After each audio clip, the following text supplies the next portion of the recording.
Bhagavate Vasudevaya. Vandeham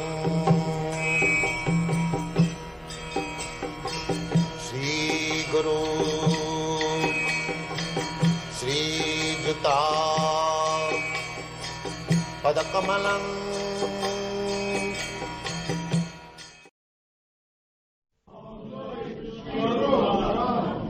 Verse 35. The Blessed Lord said, O mighty armed son of Kunti, it is undoubtedly very difficult to curb the restless mind. But it is possible by constant practice and by detachment. Yes. Now, Krishna says, yes, Krishna does not say that it is not difficult. Krishna says, yes, it is difficult. But it is possible by constant practice.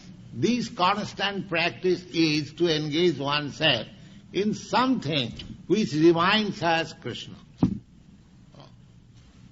Do something, and therefore we have so many activities. Not only kirtan, but temple activities, prasadam activities, publication activities, so many activities. Everyone is engaged in some activities, and the Krishna is the central point. Therefore, a person who is typing for Krishna, he is in yoga system. A person who is cooking for Krishna, he is in yoga system. A person who is chanting in the street, distributing our literature, he is also in Krishna. So, by ordinary habits, we are engaged, as in our material life, we are engaged in so many things. If we mold our life in connection with Krishna, then in every activity there is Krishna consciousness, and therefore there is yoga perfection is there automatically. Yeah, go on. Verse 36. For one whose mind is unbridled, self-realization is difficult work. But he whose mind is controlled and who strives by right means is assured of success. That is my judgment. Purport. The Supreme Personality of Godhead declares that one who does not accept the proper treatment to detach the mind from material engagement can hardly achieve success in self-realization.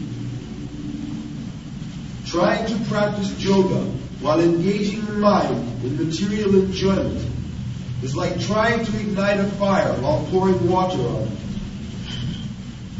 Similarly, yoga practice without mental control is a waste of time. Because I sit down for meditation. Of course, if meditation is focusing the mind on Vishnu, that is very good.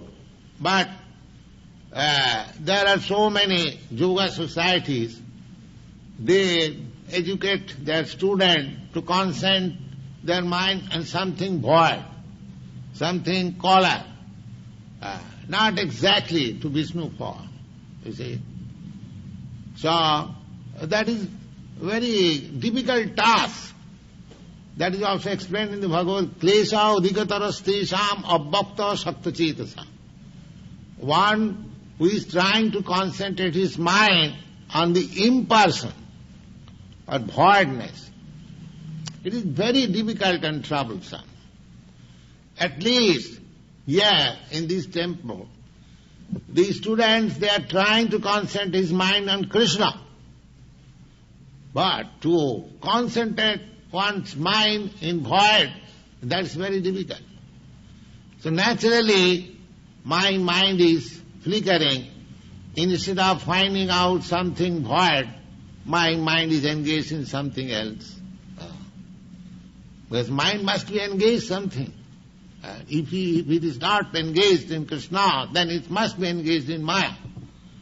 So, if we cannot do that, then this so-called meditation and sitting posture is simply useless waste of time. Wow. Such a show of yoga practice may be materially lucrative, but useless as far as spiritual realization is concerned. Yes, materially lucrative. Suppose if I open such yoga class and I charge $5 for sitting, money is not very rare in your country, you come. But simply I give you some sitting posture or pressing nose and this and that.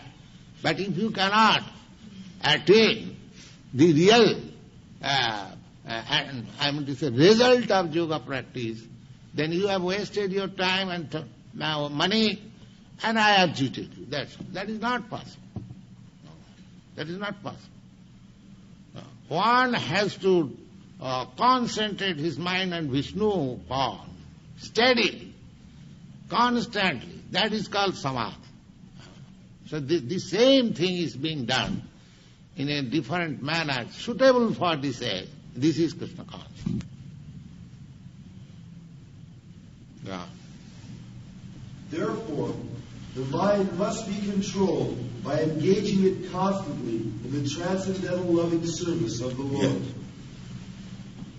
Unless one is engaged in Krishna consciousness, he can't steadily control the mind.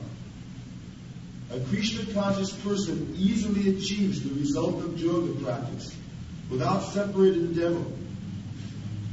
But a yoga practitioner cannot achieve perfect success without becoming Krishna-conscious.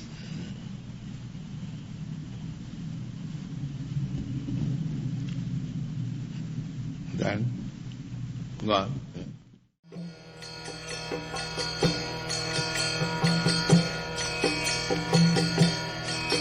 Hare Krishna,